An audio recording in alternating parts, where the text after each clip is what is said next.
is a great shame on India. All the students' parents have been very much annoyed. They are suffering.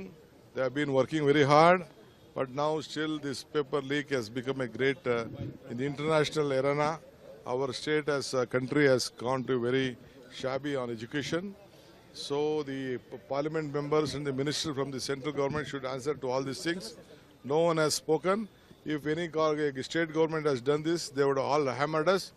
But it is a shame. Let the parliament members and the union ministers reply to this. ನಮಸ್ಕಾರ ವೀಕ್ಷಕರೇ, PTV ನ್ಯೂಸ್ಗೆ ಸ್ವಾಗತ. 2026ರ NEET UG ಪರೀಕ್ಷೆ 22 ಲಕ್ಷಕ್ಕೂ ಹೆಚ್ಚು ವಿದ್ಯಾರ್ಥಿಗಳ ಕನಸು. ಆದರೆ ಆ ಕನಸಿನ ಹಿಂದೆ ಈಗ ಕೇಳಿ ಬರುತ್ತಿರುವುದು ಬರೀ ಪೇಪರ್ ಲೀಕ್ ಸದ್ದು.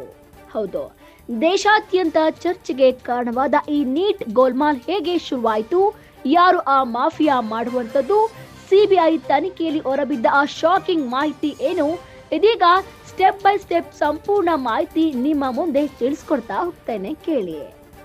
ಒಂದೇ ಒಂದು ಭಾನುವಾರ ಬರೋಬ್ಬರಿ 100 ಕೋಟಿ ರೂಪಾಯಿಗೂ ಹೆಚ್ಚು ಟರ್ನ್ ಓವರ್. ಒಂದು ಕಡೆ ವಿದ್ಯಾರ್ಥಿಗಳು ಹಗಲು ರಾತ್ರಿ ನಿದ್ದೆ ಬಿಟ್ಟು ಓದ್ತಾ ಇದ್ರು, ಇನ್ನೊಂದು ಕಡೆ ಕೆಲವರು 30ರಿಂದ 50 ಲಕ್ಷ ರೂಪಾಯಿ ಕೊಟ್ಟು ಸೇಫ್ ಹೌಸ್ಗಳಲ್ಲಿ ಕುಳಿತು ನಾಡಿನ ಪ್ರಶ್ನೆ ಪತ್ರಿಕೆ ಓದ್ತಾ ಇದ್ರು ಎನ್ನುವ ಆರೋಪ ಈಗ ದೇಶವನ್ನೇ ಬೆಚ್ಚಿ ಬೆಳೆಸಿದೆ. ಇದು 2026ರ ನೀಟ್ ಯುಜಿ ಪರೀಕ್ಷೆಯ ಸುತ್ತ ಹುಟ್ಟಿಕೊಂಡಿರುವ ಬರೀ ಪೇಪರ್ ಲೀಕ್ ಜಾಲದ ಕತೆ.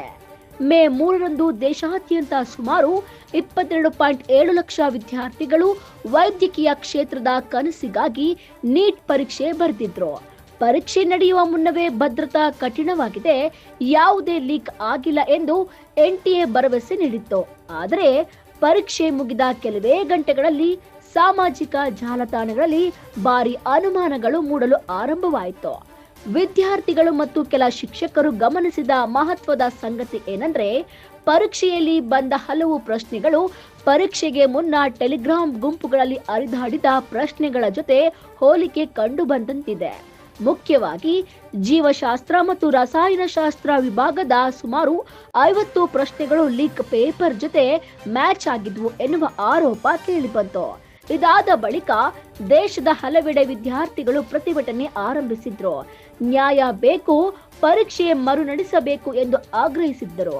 ಆರಂಭದಲ್ಲಿ ಅಧಿಕಾರಿಗಳು ಇದನ್ನ ಕೇವಲ ವದಂತಿ ಎಂದು ತಳ್ಳಿ ಹಾಕಲು ಯತ್ನಿಸಿದ್ರು. ಆದರೆ ತನಿಖೆ ಮುಂದುವರೆದಂತೆ ಶಾಕಿಂಗ್ ಮಾಹಿತಿಗಳು ಒಂದೊಂದಾಗಿ ಹೊರ ಬೀಳಲು ಶುರುವಾಯಿತು.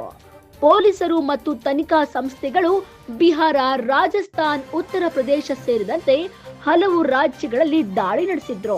ಈ ವೇಳೆ ಸೇಫ್ ಹೌಸ್ಗಳ ಸುಳಿವು ಸಿಕ್ಕಿತು. ಈ ಸೇಫ್ ಹೌಸ್ಗಳಲ್ಲಿ ವಿದ್ಯಾರ್ಥಿಗಳನ್ನು ಪರೀಕ್ಷೆಗೆ ಮುನ್ನವೇ ಇರಿಸಿ ಪ್ರಶ್ನೆ ಪತ್ರಿಕೆ ಕಲಿಸಲಾಗ್ತಾ ಇತ್ತು ಎನ್ನಲಾಗ್ತಾ ಇದೆ.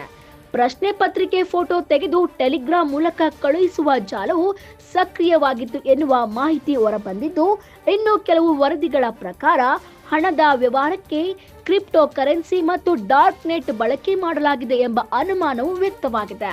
ಪ್ರತಿ ವಿದ್ಯಾರ್ಥಿಯಿಂದ ಲಕ್ಷಾಂತರ ರೂಪಾಯಿ ವಸೂಲಿ ಮಾಡಿ ಪಕ್ಕಾ ಮೆಡಿಕಲ್ ಸೀಟ್ ಭರವಸೆ ನೀಡಲಾಗುತ್ತಿತ್ತು ಎನ್ನಲಾಗಿದೆ. ಈ ಪ್ರಕರಣ ದೇಶಾದ್ಯಂತ ಭಾರಿ ಆಕ್ರೋಶಕ್ಕೆ ಕಾರಣವಾದ ಬಳಿಕ ವಿಷಯ ಸುಪ್ರೀಂ ಕೋರ್ಟ್ ಮೆಟ್ಟಿಲೇರಿದೆ. ಒಟ್ಟು 22 ಲಕ್ಷಕ್ಕೂ ಹೆಚ್ಚು ವಿದ್ಯಾರ್ಥಿಗಳ ಭವಿಷ್ಯಕ್ಕೆ ಧಕ್ಕೆ ಉಂಟಾಗಿರುವ ಹಿನ್ನೆಲೆಯಲ್ಲಿ ಪ್ರಕರಣದ ತನಿಖೆಯನ್ನು ಸಿಬಿಐಗೆ ಹಸ್ತಾಂತರಿಸಲಾಗಿದೆ. ಸಿಬಿಐ ತನಿಖೆಯಲ್ಲಿ ಹಲವು ಪ್ರಮುಖ ಆರೋಪಿಗಳನ್ನು ಬಂಧಿಸಲಾಗಿದ್ದು, ಕೆಲ ಪರೀಕ್ಷಾ ಕೇಂದ್ರಗಳ ಸಿಬ್ಬಂದಿ, ಮಧ್ಯವರ್ತಿಗಳು ಮತ್ತು ಶಿಕ್ಷಣ ಮಾಫಿಯಾದ ಸಂಪರ್ಕಗಳ ಬಗ್ಗೆ ತನಿಖೆ ನಡೆಸಲಾಗ್ತಾ ಇದೆ. ಪರೀಕ್ಷಾ ಕೇಂದ್ರದಿಂದಲೇ ಪ್ರಶ್ನೆ ಪತ್ರಿಕೆ ಹೊರಬಂದಿತೆ ಅಥವಾ ಮುದ್ರಣ ಹಂತದಲ್ಲಿಯೇ ಲೀಕ್ ಆಯಿತೆ ಎಂಬುದರ ಕುರಿತು ಈಗ ಆಳವಾದ ತನಿಖೆ ಮುಂದುವರೆದಿದೆ. ಇದೀಗ ದೇಶದ ವಿದ್ಯಾರ್ಥಿಗಳ ಪ್ರಶ್ನೆ ಒಂದೇ ಒಂದು, ಅದು ಹಗಲು ರಾತ್ರಿ ಓದಿ ಪರೀಕ್ಷೆ ಬರೆದ ನಮ್ಮ ಭವಿಷ್ಯಕ್ಕೆ ನ್ಯಾಯ ಸಿಗುತ್ತದೆಯೇ? ನೀಟ್ 2026ರ ಪೇಪರ್ ಲೀಕ್ ಪ್ರಕರಣ ಇದು ಕೇವಲ ಒಂದು ಪರೀಕ್ಷೆಯ ಗೋಲ್ಮಾಲ್ ಅಲ್ಲ, ದೇಶದ ಶಿಕ್ಷಣ ವ್ಯವಸ್ಥೆಯ ಮೇಲಿನ ನಂಬಿಕೆಗೆ ಬಂದಿರುವ ದೊಡ್ಡ ಸವಾಲಾಗಿದೆ.